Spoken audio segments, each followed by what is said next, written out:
Iglesia Universal de Jesucristo. Instituto Bíblico REP.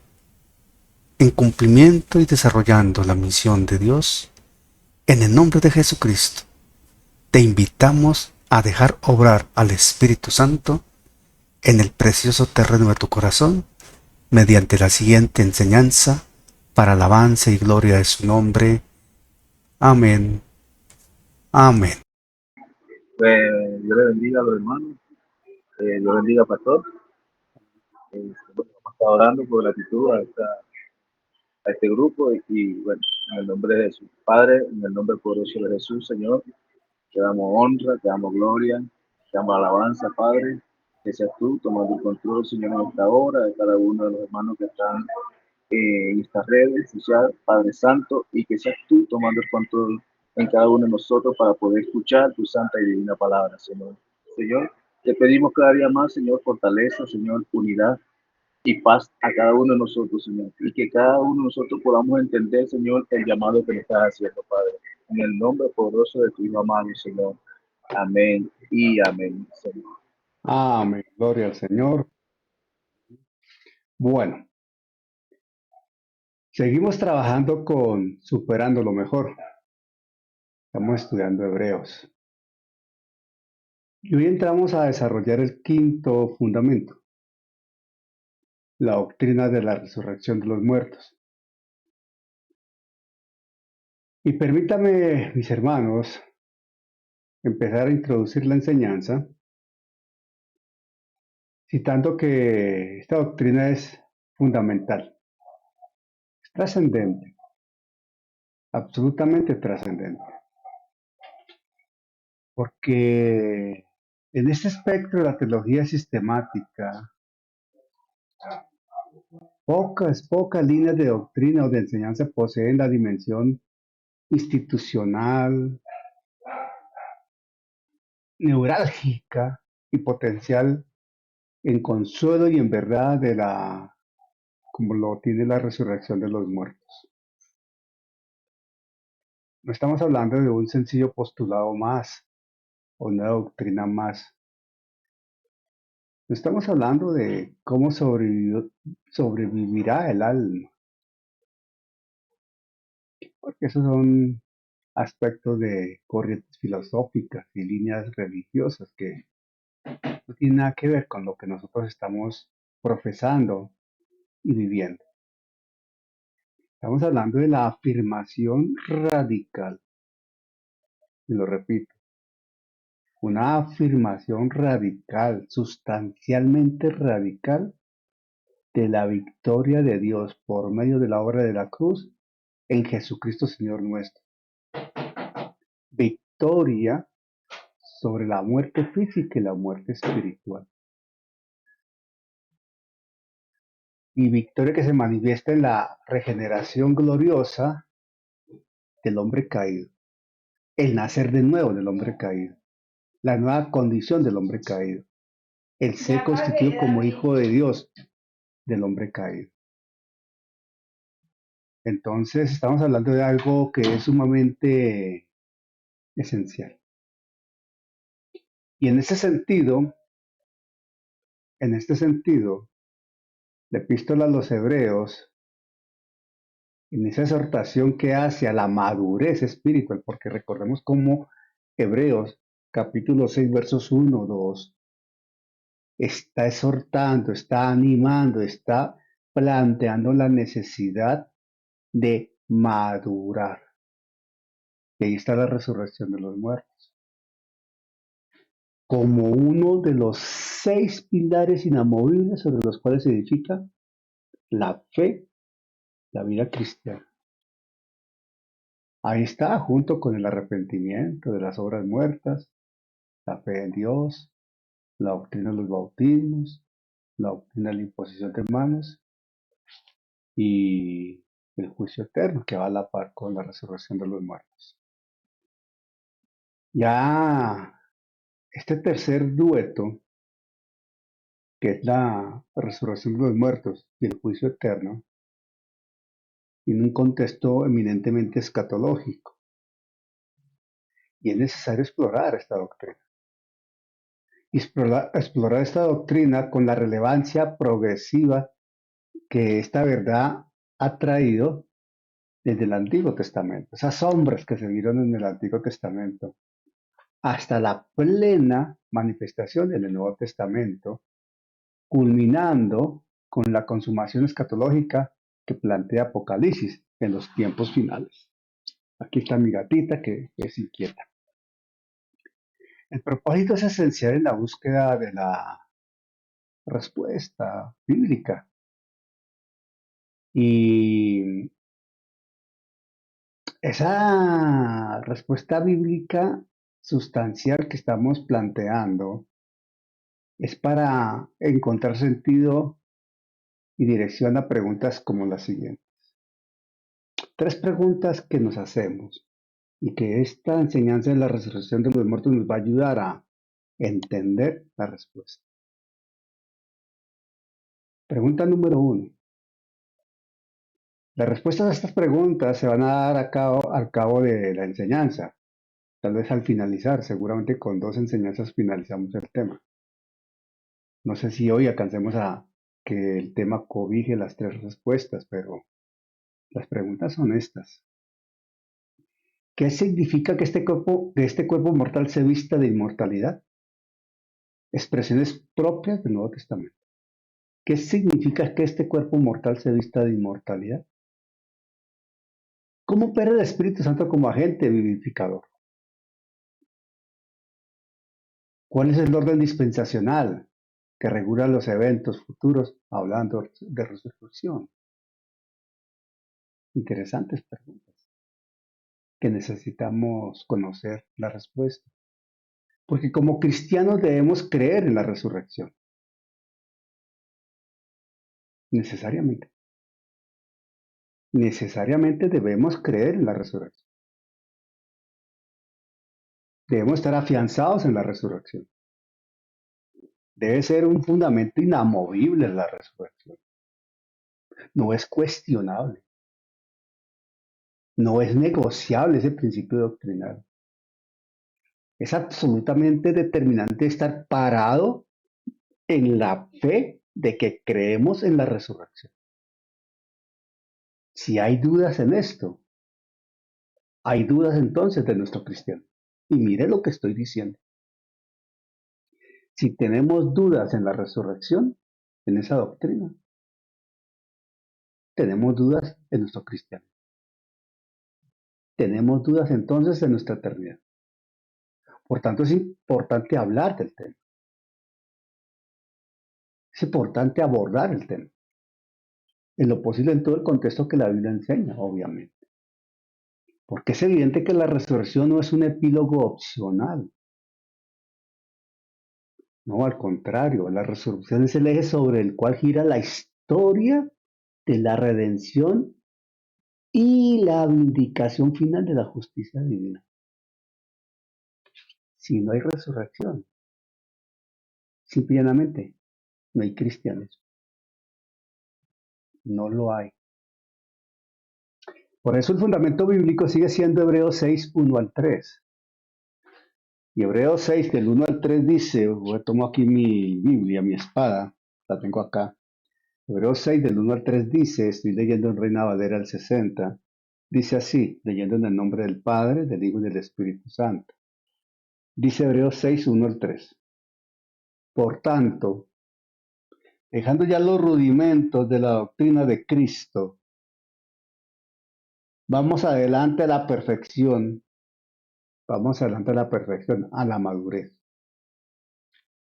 No echando otra vez el fundamento del arrepentimiento de obras muertas, de la fe en Dios, de la doctrina de bautismos, de la imposición de manos, de la resurrección de los muertos y del juicio eterno.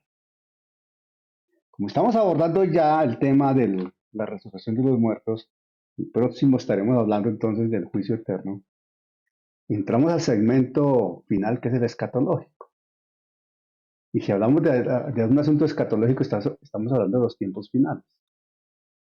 Y si hablamos de los tiempos finales, estamos hablando de diversas, muy variadas maneras de abordar ese lineamiento doctrinal, esa forma interpretativa.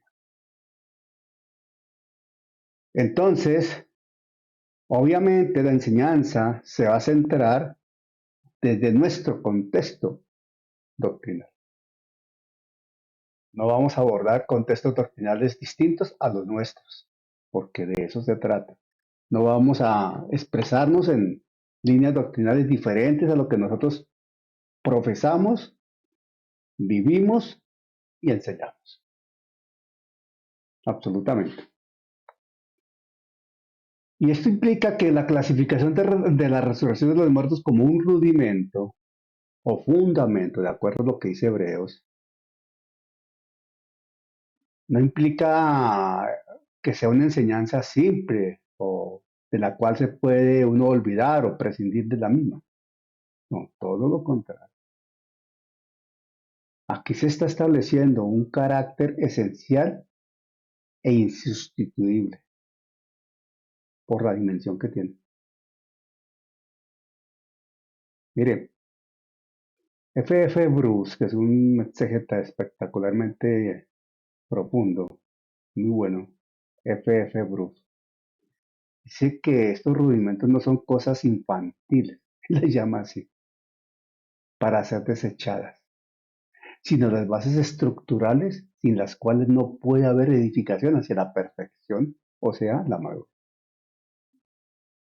Cosas infantiles, dice F. Bruce. Un hombre de semejante talante y dimensión califica de cosas infantiles, que no lo son, no son cosas infantiles, es porque mucha gente cree que esto es así, porque se habla de rudimentos y básicos, no. Los rudimentos y básicos son sumamente esenciales en lo que Hebreos trata. Y por eso estamos hablando de los mismos. Recordemos que el texto griego de Hebreos 6, 1, 2, insta a dejar esos básicos quietos realmente, a no insistir en lo mismo, es a entenderlos, vivirlos, aplicarlos y sobre ellos sobreedificar. O sea, no implica abandonarlos, en el sentido de descuidarlos o apostatar, no estamos hablando absolutamente de eso. Es no quedarse ahí sembrado de una manera que uno no crezca, que uno no madure, que uno no haga algo más. Se trata realmente de crecer. Y al crecer, madurar. Y al crecer y madurar, dar fruto. Y Dios no le pone a uno techo. Él quiere que crezcamos, que maduremos y que demos fruto. Él quiere que crezcamos, que maduremos y que demos fruto. Lo repito, el Señor quiere que crezcamos, que maduremos y que demos fruto. Él no nos pone un techo. El techo lo ponemos nosotros. El techo lo ponemos nosotros. De manera que lo que el Señor quiere es que nosotros avancemos, avancemos y avancemos, seamos útiles para su causa y descanso. La resurrección de los muertos aparece vinculada con el juicio eterno. Y esto es un par temático que aborda la escatología, lo dijimos, las últimas cosas. Bien, hay relación directa de esta resurrección de los muertos en la dimensión que tiene, en la aplicación que implica, en la doctrina, en los fundamentos que establecieron los apóstoles y la iglesia primitiva. Miren, Samuel Pérez Millos, que es otro comentarista bíblico muy importante, español, él en uno de sus comentarios dice que la incapacidad de comprender y establecer firmemente la doctrina de la resurrección, miren lo que dice este hombre, es un teólogo ante quien uno se quita el sombrero, hermano. Yo lo he escuchado predicar, lo he escuchado enseñar, leo sus comentarios, lo consulto con cierta frecuencia De verdad que me parece muy respetable. Y este hombre dice en su comentario respecto a Hebreos, dice, advirtiendo que la incapacidad de comprender y establecer firmemente la doctrina de la resurrección lleva al creyente a una inmadurez crónica. Ojo, una inmadurez crónica. O sea, el no comprender y establecer firmemente la doctrina de la resurrección. El tener dudas al respecto. En fallar en este contexto doctrinal que se debe tener claro al respecto. Conduce al creyente a una inmadurez crónica y esto lo hace susceptible a todo viento de doctrina. O sea, es completamente fácil, presa fácil de cualquier persona que viene y lo envuelve. Y por consecuencia directa es susceptible al temor total a la muerte. ¿Por qué esto es tan importante destacarlo? Porque cuando se tiene clara la doctrina de la resurrección y lo que implica para nosotros como creyentes, tenemos claro que Cristo venció la muerte y la destruyó. Eso dice Hebreos 2, 14, 15. Miren, Hebreos 2, 14, 15 dice algo muy importante. Le voy a pedir el favor a Pastora Edith. Pastora Edith, Hebreos 2, 14, 15. ¿Cómo dice Hebreos 2, 14, 15? Con las buenas noches. ¿Me escuchaste, Pastora Edith? Amén, amén, mi amado pastor. Buenas noches para todos. Y aquí estoy buscando, mi amado pastor, Dos, 14 y 15. Hebreos 2, el 14 y el 15 dice la palabra del Señor en esta noche. Así, dice, así que por cuanto los hijos participaron de carne y sangre, él también participó de lo mismo para destruir por medio de la muerte al que tenía el imperio de la muerte, esto es, al diablo, y librar a todos los que por el temor de la muerte estaban durante toda la vida sujetos a servidumbre. Amén. Amén. No vamos a hablar de esto porque ya en su momento lo tocamos, pero vea, muy claro. Y el resumen es este. Nosotros como creyentes no le tenemos miedo a la muerte, porque nos adherimos a lo que Pablo declaró. Para mí de morir es ganancia. Y el Señor nos llama y nos vamos felices con Él. Así de sencillo. O sea, no puede haber temor a la muerte. Si hay temor a la muerte, si el hecho de morir nos tiene y nos genera temor, quiere decir que no hemos entendido lo que implica la resurrección. Entonces la resurrección es, por tanto, el ancla de la esperanza que permite al cristiano navegar con seguridad en un mar de tribulaciones, de situaciones, de hechos, en este presente, en su vida, con la certeza de su futuro asegurado. Así de sencillo, con la certeza de su futuro asegurado. ¿Por qué, Pastor Daniel? Sencillo. Si suena la trompeta, nos vamos con el Señor. Y eso es felicidad para toda la iglesia. ¿Amén o no amén? Y si me dicen amén, levanten allá un aplauso, una manita, alguna cosa. ¿Sí o no? Y suena la trompeta, nos vamos con el Señor. Eso es una certeza que tenemos en nuestro corazón. Si no suena la trompeta y el Señor nos llama a su presencia, nos vamos con el Señor. Porque allá llegamos. Y un día resucitaremos para estar con el Señor. Este cuerpo será transformado. Entonces quiere decir que nuestro cuerpo será transformado, será transformado. Sea que suene la trompeta o sea que partamos y después resucitemos, pero que nos vamos con el Señor, nos vamos con el Señor. Y allá estaremos con Él. Eso nos da una certeza total que implica no temerle a la muerte. Y no temerle a la muerte, esa seguridad nos da aliento, paz y nos hace trabajar más confiadamente en las cosas del Señor. Así es simple, hermano. Miren, esta doctrina de la resurrección tiene relevancia desde el Antiguo Testamento y se ha venido dando una revelación progresiva.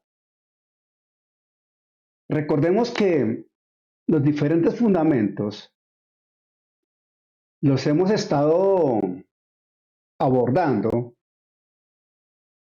yéndonos al Antiguo Testamento y trayendo desde el Antiguo Testamento esas sombras, esas proyecciones, esos fundamentos del Antiguo Testamento que se plantean y se usan en lo que Hebreos está diciendo, que es esencial entenderlo. ¿Por qué? Porque toda la escritura es inspirada por Dios.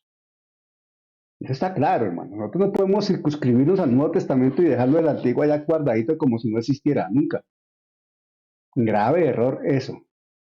Desde el Antiguo Testamento se habla de la resurrección. Y alguien dirá, hermano, pero yo no he leído ningún pasaje del Antiguo Testamento que hable de la resurrección. ¿Cuándo? ¿Cómo? ¿Dónde? Bueno, vamos a ver. Entonces hay una revelación progresiva en el Antiguo Testamento. Esto implica que hay que entender una cosa. Hay corrientes doctrinales muy liberales. Hay escuelas como la alta crítica. Hay contextos teológicos muy modernizados que vienen sosteniendo la idea de la resurrección como algo tardío o inexistente en el judaísmo. Y eso no es así. Sucede que para uno trabajar en la línea doctrinal que acepta que desde el Antiguo Testamento se manifiesta la resurrección y que por lo tanto es un hecho que la Biblia destaca y se va a dar en unos tiempos determinados, necesitamos tener un pensamiento doctrinal conservador realmente, un pensamiento doctrinal liberal, modernista, no plantea estas tesis y se aleja de las mismas. Aquí somos conservadores. Somos conservadores en ese sentido porque es necesario hacerlo. Y esa línea conservadora de pensamiento bíblico y por lo mismo de la exégesis bíblica demuestra que la esperanza de la resurrección está enraizada desde la revelación del pacto que hizo Dios a Israel de tiempo atrás. De tiempo atrás. Es más, si nos vamos aún a los momentos de Edén, cuando el Señor expulsa a Adán y Eva y le plantea en Génesis 3:15 el principio de la simiente, la profecía de la simiente, la línea de la simiente, desde allá ya se plantea la resurrección. Lógico, no es el tema ahorita ni lo vamos a tocar porque pues, no va para ello, pero desde allá viene. Más aún, la misma escritura dice que Dios es un Dios de vida. Y si Dios es un Dios de vida, mire, lógica, vamos a aplicar lógica. Los que me conocen predicando y enseñando saben que yo hay momentos que uso estas expresiones. Yo uso mucho la expresión dimensional, todos lo saben. Pero también uso la expresión lógica, apliquemos lógica. Como un sentido común bíblico, una lógica bíblica, una lógica cristiana. Si Dios es un Dios de vida, entonces la resurrección es un hecho cierto, porque con Dios no hay muerte. Así de sencillo. De lógica. Lo repito, si Dios es un Dios de vida, entonces no hay espacio para la muerte, ¿verdad? En él. En consecuencia, la resurrección está ahí vinculada, o sea, es un hecho cierto. Y la escritura lo dice de múltiples maneras, que Dios es un Dios de vivos. de vida, de luz, de esperanza, de futuro. Y en esas expresiones no cabe la muerte, no cabe. Entonces, el aspecto de la resurrección desde el Antiguo Testamento es una revelación progresiva, desde tenues luces en las patriarcas hasta declaraciones explícitas en los profetas. Sí, en los patriarcas había tenues luces, vislumbres tenues, allá como que parece que no, pero sí, se ve. Y en los profetas hay declaraciones explícitas, directas y específicas sobre la resurrección. Ya no son lucecitas como que sí, como que no, como que parece. No, no, concreto que sí. Primero, Job 19:25 al 27. Job 19:25 al 27. Job es considerado el libro sapiencial más antiguo y de hecho los expertos consideran que Job es el libro más antiguo escrito en la Biblia. Le voy a pedir el favor a mi hermano Luis Vicente, con las buenas noches para él y para María Matilde, que leamos Job 19:25 al 27. Por favor, Vicente. Job capítulo 19, verso 20. 25 y 20, 25 al 27. 25 al 27. Ya, hermanos, Dios les bendiga a todos mis amados hermanos. Amén. Job 19:25. Yo sé que mi Redentor vive y al fin se levantará sobre el polvo. Y después de deshecha está mi piel, en mi carne he de ver a Dios, al cual veré por mí mismo, y mis ojos lo verán y no otro, aunque mi corazón desfallece dentro de mí. Gloria a Dios. Amén. Ojo, la primera parte de la afirmación es de total y absoluta esperanza. Yo sé que mi Redentor vive. Esa afirmación es contundente. Yo sé que mi Redentor vive. Como yo sé que mi Redentor vive, entonces la muerte no tiene espacio en él. Y la manera como sigue presentando la palabra, el desarrollo de estos tres versículos, dice, y al fin se levantará sobre el polvo, y después de deshecha está mi piel. O sea, después de que esto se acabe, después de que mi cuerpo sea descompuesto allá en la tumba, después de haber muerto, dice, en mi carne de ver a Dios. Eso ya tiene un propósito y una proyección escatológica. Dice, yo voy a ver a Dios. O sea, va a pasar algo, pero dice en mi carne. O sea, Él está en sus términos, está diciendo, voy a resucitar y voy a ver a Dios. Porque lo reafirma, al cual veré por mí mismo y mis ojos lo verán y no otro.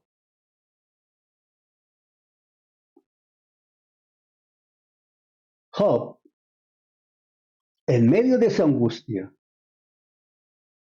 en medio de su situación de descomposición física, permítame hablarlo en esos términos fuertes, de pronto como muy peyorativos, pero era una situación extrema para él. Emite una declaración de fe, hermano, monumental. Piensen un poquito en eso.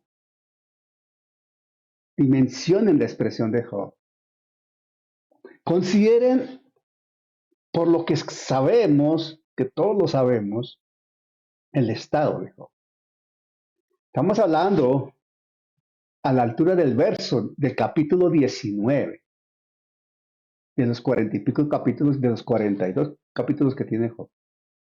Ya ha avanzado bastante el relato y entonces quiere decir que está en una instancia bastante avanzada de su condición física. Un estado lamentable. Han pasado muchas cosas con Job.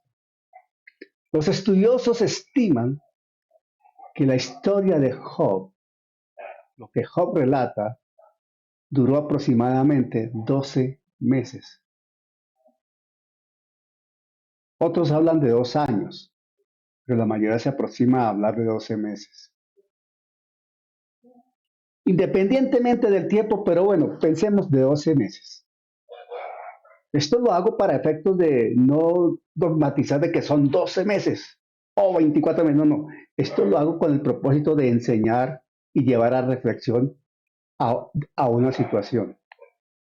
Job estaba mal, en angustia, y veía su cuerpo descompuesto, descomponerse, veía su piel que se caía a pedazos. Y en esa condición dice, yo sé que mi Redentor vive, y después de deshecha está mi piel. Mire, y después de deshecha está mi piel, veía que su piel se caía, descompuesta, en otras palabras, podrida. Y él dice, de mi carne de ver a Dios.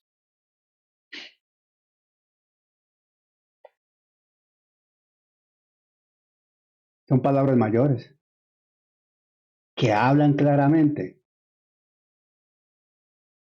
de una resurrección que él está viendo. Cuando él habla en ese contexto de ver con mis ojos, Job conecta su resurrección a la existencia de un Dios vivo. Porque dice, yo sé que mi Redentor vive. Y esto es una prefigura, una sombra de la teología paulina que muestra con claridad, que enseña hasta el cansancio que nuestra vida depende de la vida del Señor. Que somos vivos porque Él vive. Que estamos vivos porque Él vive.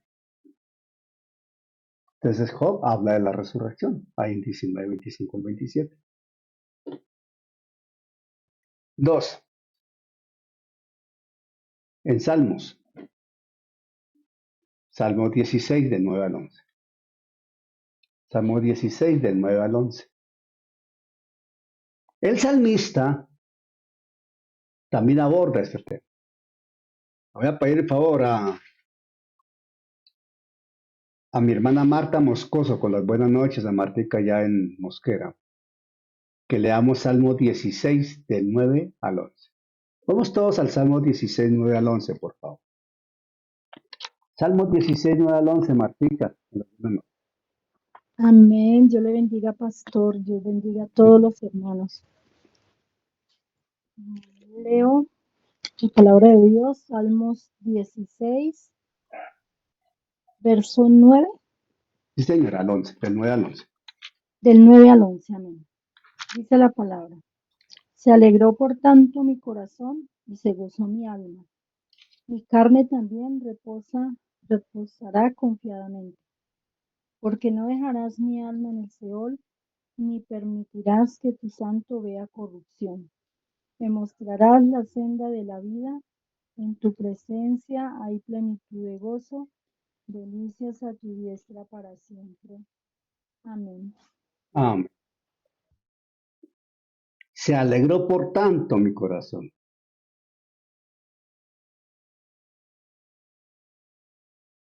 Se alegró por tanto mi corazón y se gozó mi alma. Mi carne también reposará confiadamente. Mire que ese es un versículo que habla de la triple condición del hombre. Al espíritu, alma y cuerpo. Se alegró por tanto mi corazón, espíritu, se gozó mi alma, mi carne también reposará confiadamente. Ahí está la condición tripartita del hombre. Dice, porque no dejarás mi alma en el Seol, allá en la sepultura, en la muerte, en el infierno, como lo quiera llamar. Vamos a entrar ahorita en definiciones teológicas. Y permitirás que tu santo vea corrupción. Cuando habla de corrupción, habla de la descomposición natural que tiene el cuerpo físico cuando está enterrado. Es claro, pero dice, me mostrarás la senda de la vida. Ahí ya está hablando de una instancia más allá de la muerte. En tu presencia hay plenitud de gozo.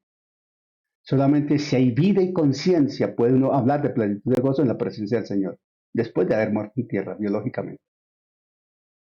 Delicias a tu diestra para siempre, habla de una eternidad. así a grosso modo. Entonces el salmista,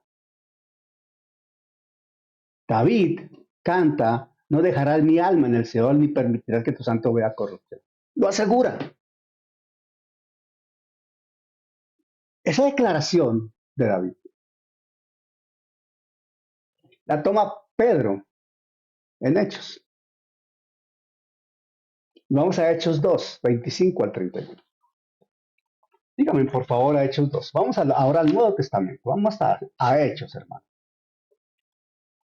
Vamos a Hechos. Hechos 2. Hechos 2 del 25 al 31. Hechos 2 del 25 al 31. Juan Carlos, por favor. Juan Carlos García Rojas, por favor. Hay audio, hermano.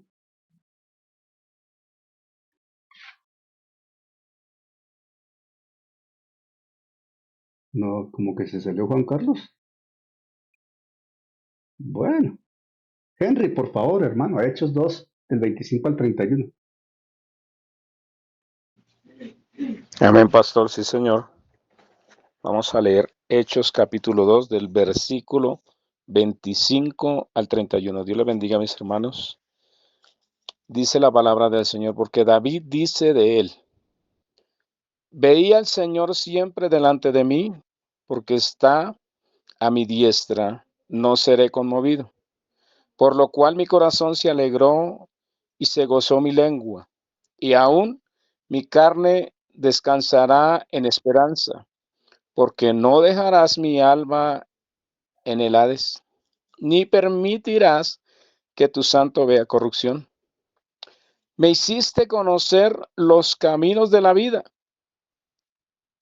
me llenarás de gozo con tu presencia. Varones hermanos, se os puede decir libremente del patriarca David, que murió y fue sepultado, y su sepulcro está con nosotros hasta el día de hoy. Pero siendo profeta y sabiendo que con juramento Dios le había jurado que de su descendencia, en cuanto a la carne, levantaría al Cristo para que se sentase en su trono. Viéndolo antes, habló de la resurrección de Cristo, que su alma no fue dejada en el Hades, ni su carne vio corrupción. Amén.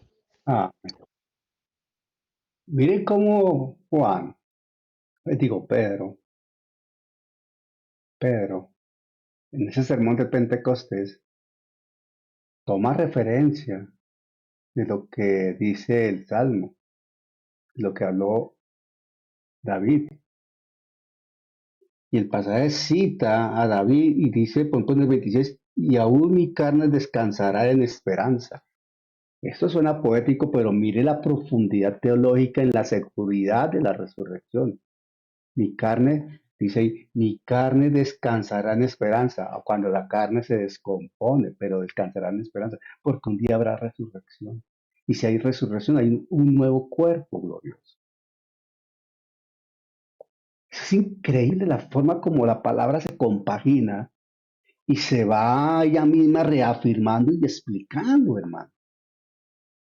Es absolutamente hermoso cómo el Espíritu Santo va hilando las cosas de tal manera que nosotros quedamos aquí abismados. No permitirás que tu santo vea corrupción. Me hiciste conocer los caminos de la vida, me llenarás de gozo con tu presencia. Y bueno, y cita, para hablar de la resurrección de Jesucristo y de la resurrección de los que están en Cristo. Ese principio que abordó aquí el sermón de Pedro, o Pedro en su sermón, Pablo también lo toma en cuenta allá en Antioquía y está en Hechos 13, del 35 al 37. Avance a Hechos 13, por favor. Hechos 13, 35 al 37.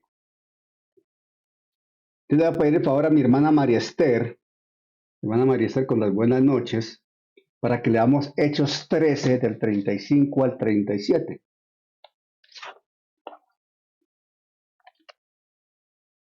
Aló. Amén. Hechos 13 del 35 al 37. Abriste la cámara pero no el micrófono. Ahora sí. Sí. Ya. Leo Adelante. con la bendición del Padre, del Hijo y del Espíritu Santo. Amén. Hechos 13. Por eso dice también en otro salmo, no permitirás que tu santo vea corrupción, porque a la verdad David, habiendo servido a su propia generación según la voluntad de Dios, durmió y fue reunido con sus padres y vio corrupción. Mas aquel a quien Dios levantó no vio corrupción. ¿Sabed Amén. pues de esto? Ahí, ¿Hasta ahí. ahí? 37. Gracias. Bueno, Mas aquel a quien Dios levantó no vio corrupción. Hablando de Jesucristo. Hermano,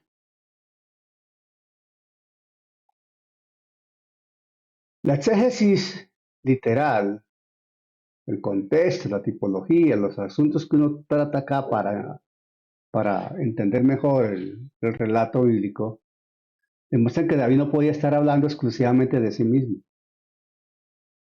porque estaba la tumba ahí. Y su cuerpo indiscutiblemente se descompuso. David, siendo profeta, habló de la resurrección del Mesías. Pero eso implica que David estaba proyectando una esperanza. David sabía, y lo manifiesta el contexto así, se desprende de allí, que, que él iba a resucitar,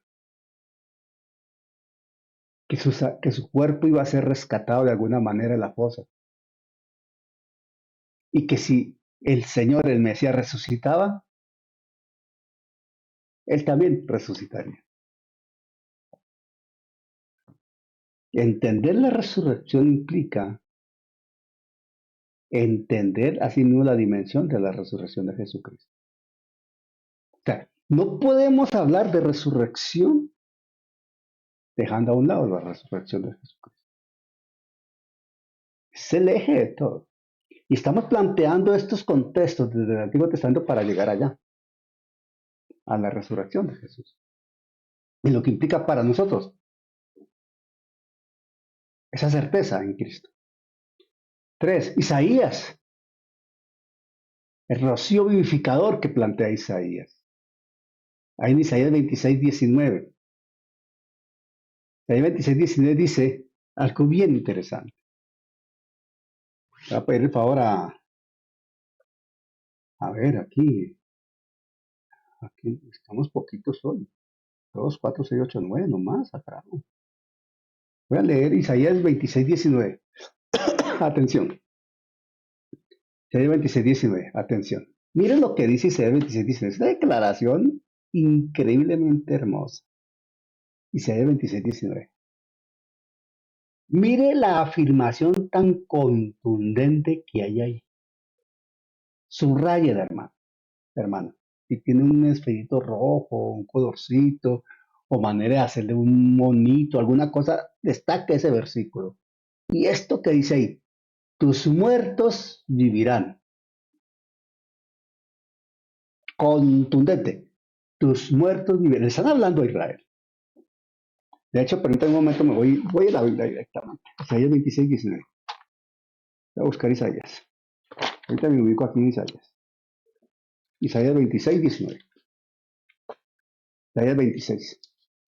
Que hecho Isaías 26 es impresionante. Isaías 26:19 dice, voy a leer. Tus muertos vivirán. Sus cadáveres resucitarán. Atención. Afirma, tus muertos vivirán. Sus cadáveres resucitarán. Y uno sabe lo que pasa con un cadáver. Descomposición. Corrupción habla de descomposición. Y al cabo de los años, solo huesitos. Pero se dice, sus cadáveres resucitarán. Y dice ahí, despertad y cantad, moradores del polvo. Despertad y cantad, moradores del polvo. O sea, los muertos que resucitan. Ellos son los moradores del polvo. Despertad y cantad, moradores del polvo. Esos son los moradores del polvo. Los muertos que resucitan. Los muertos que viven, los cadáveres que resucitan. Porque tu rocío es cual rocío de hortalizas y la tierra dará sus muertos. Es un rocío vivificador. Simboliza la acción del Espíritu Santo. Habla de Israel que va a resucitar. Aquí Isaías utiliza el lenguaje inequívoco, absolutamente directo, plenamente explícito, claro, de resurrección física.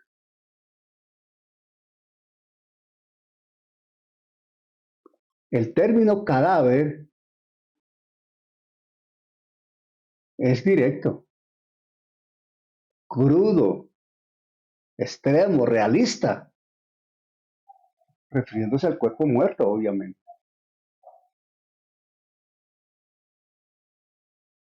Ahora, atención. Aquí estamos hablando de Isaías 26:19. Vamos a Isaías 26:19. Lo que pasa es que por tiempo no podemos entrar porque tocará ir a estudiar Isaías. Y no se trata de eso, pero sí tomamos el pasaje para explicar el asunto y de la resurrección. Pero mire, aquí hay algo. Ahí, en Isaías 26:14, devuélvase un poquito en Isaías 26. En Isaías 26:14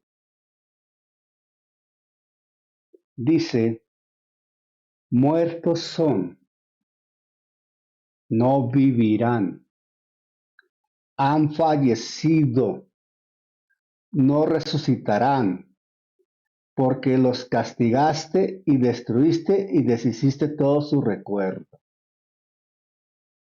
Ahí está hablando de aquellos que rechazaron a Dios, que hicieron daño, en fin, etcétera, etcétera. De hecho, el capítulo 26 de Isaías tiene un antetítulo allí que dice, la adoración y el testimonio de una Israel restaurada y convertida. Esto es un pasaje, un capítulo escatológico con relación a Israel. Isaías 26. Y el 14 lo repito. Muertos son, no vivirán, han fallecido. Miren las afirmaciones es que increíble cómo el Espíritu Santo inspira al profeta para ser tan marcadamente claro y conciso. Muertos son, no vivirán, han fallecido, no resucitarán. 4 afirmaciones para decir, están perdidos. Porque los castigaste y destruiste y deshiciste todo su recuerdo. Está hablando de la muerte segunda. La muerte segunda. En contraste con Isaías 26:19 que dice, tus muertos vivirán, sus cadáveres resucitarán. Despertad y cantad, moradores del polvo, porque tu rocío es cual rocío de hortalizas y la tierra dará sus muertos. ¿Qué contraste del 14 al 19?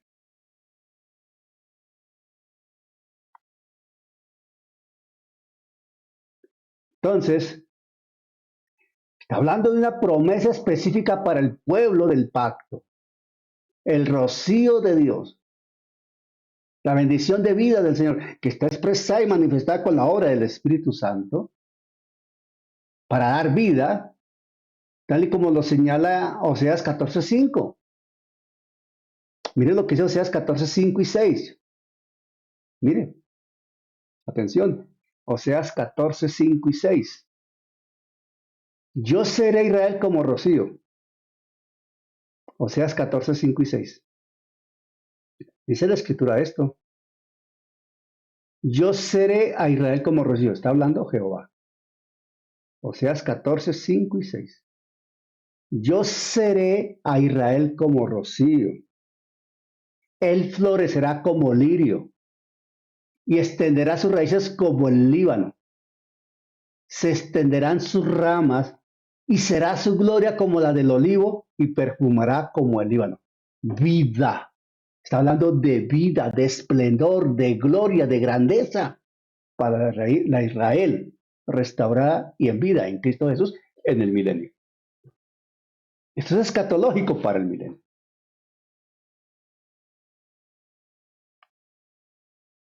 Esto se cumple específicamente en la resurrección de los santos del Antiguo Testamento al final de la gran tribulación, preparándose para entrar en el gozo del reino milenial.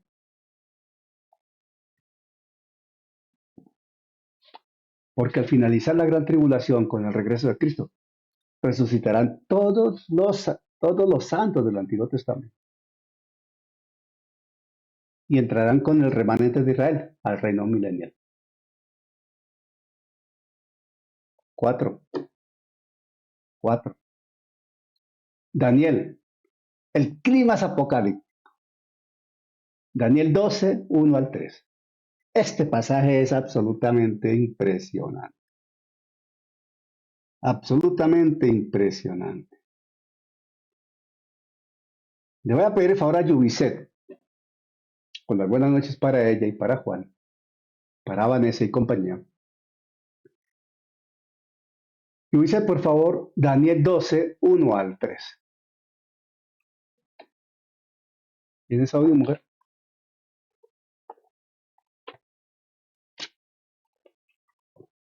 Yubi. Como que no tiene audio, Yubicet. Bueno, entonces yo lo voy a leer aquí. Daniel 12, del 1 al 3. Dice la escritura así. Atención. Síganme, por favor, porque este pasaje es bien importante. Atención. Daniel 12, del 1 al 3. Dice la palabra así en Daniel 12, versos 1 al 3. Daniel 12. Ay, es que no Oseas, hermano. Uy, ¿qué pasó? Y fui para Oseas. Casi no me di cuenta que iba a leer Oseas, hermano. Es Daniel. Y carajo. No más que me di cuenta que estaba en Oseas. O si no hago el oso aquí leyendo lo que no era. Daniel 12, del 1 al 3. A mí también se me poncha a veces la Biblia, hermano. Aquí está. Daniel 12, del 1 al 3. Dice la escritura así. En aquel tiempo se levantará Miguel, el gran príncipe que está de parte de los hijos de tu pueblo. Y será tiempo de angustia, cual nunca fue desde que hubo gente hasta entonces. Pero en aquel tiempo será libertado tu pueblo, todos los que se hallen escritos en el libro. El verso 1 está hablando de Israel, tu pueblo. ¿El pueblo de quién? De Daniel. Y muchos de los que duermen en el polvo de la tierra serán despertados, unos para vida eterna y otros para vergüenza y confusión perpetua. Dice muchos, no dice todos. Los entendidos resplandecerán como el resplandor del firmamento, y los que enseñan la justicia a la multitud como las estrellas a perpetua eternidad. Aleluya. ¡Qué versículo! Este pasaje es considerado el clásico de la resurrección en el Antiguo Testamento. El máximo pasaje que habla de resurrección en el Antiguo Testamento. Y muchos de los que duermen en el polvo de la tierra serán despertados. Unos para vida eterna y otros para vergüenza y confusión perpetua. Impresionante. Muchos, no son todos, ya veremos por qué. Entonces, se levantarán. Pero está hablando de una condición de angustia el pasaje. El verso 1 dice, y será tiempo de angustia cual nunca fue desde que hubo gente hasta entonces. Está hablando de la gran tribulación. Daniel es el primero en explicar la doble naturaleza de la resurrección. La doble naturaleza de la resurrección. Para vida y para vergüenza. Una eternidad de vida que habla de estar con Dios, estar con Cristo, y para vergüenza es una eternidad de muerte, la muerte segunda en el lago de fuego. Daniel, él ve esto en forma general, él no ve, ahí no está incluido, él no lo entiende, no lo percibe, los 1000 años que se revelan en el Apocalipsis. Pero sí establece claramente el principio relacionado con la resurrección de que no es un destino único. No es un destino único. No. Sella el estado moral eterno del individuo. Depende de la conducta del individuo y su respuesta a Dios. Los estudiosos bíblicos, expertos en el Antiguo Testamento, señalan que cuando se dice vergüenza y confusión perpetua, es una expresión sumamente fuerte. Sumamente fuerte. Cuando habla de vergüenza y confusión perpetua, está indicando un rechazo de Dios absoluto y eterno. Condenación. Condenación. 5. La resurrección nacional de Israel y su tipo, que está en Ezequiel 37. La profecía del valle de los huesos secos. Y ahí en en Ezequiel 37, muchos hablamos de esto, hemos escuchado bastante sobre esto, es una profecía muy conocida.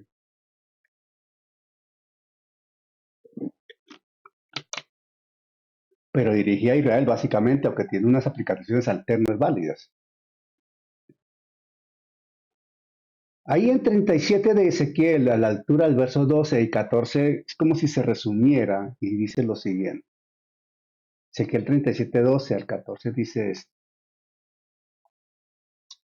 Por tanto, profetiza y diles. Por tanto, profetiza y diles. Así ha dicho Jehová el Señor. He aquí, yo abro vuestros sepulcros, pueblo mío, habla de Israel, y os haré subir de vuestras sepulturas y os traeré a la tierra de Israel. Y sabréis que yo soy Jehová, cuando abra vuestros sepulcros y os saque de vuestras sepulturas, pueblo mío. Atención. Y pondré mi espíritu en vosotros y viviréis. Y os haré reposar sobre vuestra tierra y sabréis que yo, Jehová, hablé y lo hice, dice Jehová. Impresionante. Esa profecía de la visión del valle de los huesos secos, inicialmente, primariamente, originalmente, es dirigida hablando, profetizando la restauración nacional y política de Israel. Sin embargo, también se nos conecta en el contexto dispensacional y la doctrina pentecostal en una doble referencia en donde estamos nosotros. ¿Por qué? Porque si bien el cumplimiento directo es la reunión de Israel en los últimos tiempos,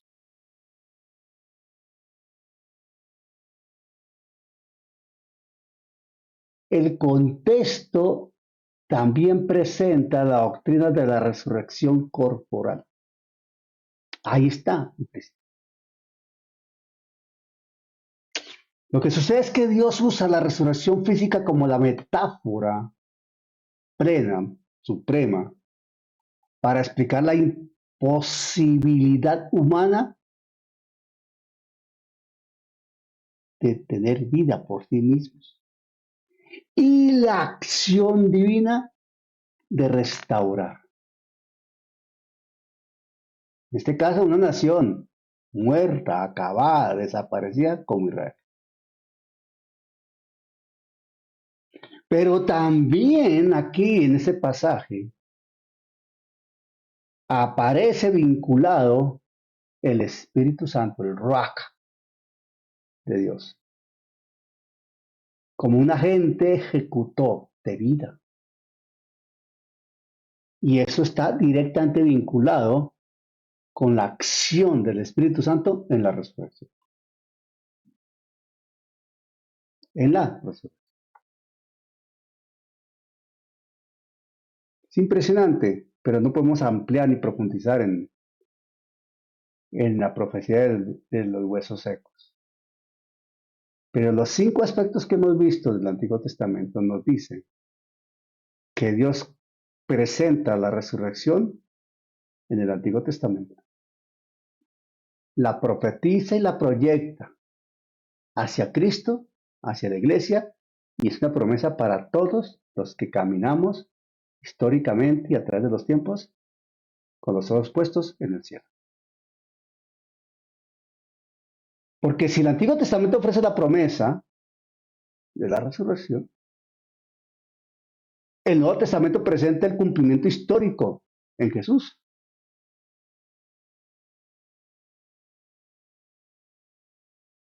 Total. Y esto no estamos hablando de mitología. Para nada. Estamos hablando de un evento histórico sobrenatural que es la piedra angular de nuestra fe. Mire, sin la resurrección de Jesús, el cristianismo habría terminado en la tumba de José de Arimatea. Tan sencillo como eso. Y aquí no estaríamos reunidos en esa noche. Para nada. Pastora Edith, oramos por favor, dándole las gracias al Señor. En 8 días continuamos, si el Señor nos lo permite. Amén, gloria a Dios. Amado Padre Celestial, Señor Dios mío, en esta noche te damos gracias, Señor, por esta palabra tan hermosa, Señor Dios mío, que tú hoy nos has entregado a través de mi amado Pastor Daniel. Gracias, Señor Dios mío, por esas promesas maravillosas, Señor, que tenemos para nuestra vida, Señor, cuando partamos de esta tierra, Señor, sabiendo que hay una resurrección junto contigo, Señor, que hay una vida eterna, Señor. Ayúdanos, Padre Celestial, a caminar, Señor Dios mío, en firmeza, Señor, en tu palabra, Señor, a cada día, Señor, ser mejores, Padre Santo. Gracias te damos en esta noche, Padre Celestial, por todos los que están conectados aquí, por mi amado pastor. Gracias, Señor, porque sé que primeramente tú le hablas a él, Señor, y así él imparte esa palabra hermosa para nosotros, la iglesia, Señor. Gracias, mi hermoso Dios. Entregamos esta noche, Señor Dios mío, en tus manos, Padre. Este descanso lo colocamos en tus manos, Señor, sabiendo que día y noche tú nos cuidas, Señor, nos sostienes, Señor, nos sustentas, Padre. Gracias te damos, precioso Dios, en el nombre de tu Hijo Jesús. Amén y amén. Dios te bendiga, mi amado pastor, y para todos, feliz noche. Amén. Hasta la próxima, Dios mediante. Gracias por dejarte moldear por la preciosa mano del Señor, por la obra del Espíritu Santo. Gracias por recibir la semilla viva en tu corazón. Te esperamos en una próxima ocasión. Que el Señor te bendiga en gran manera.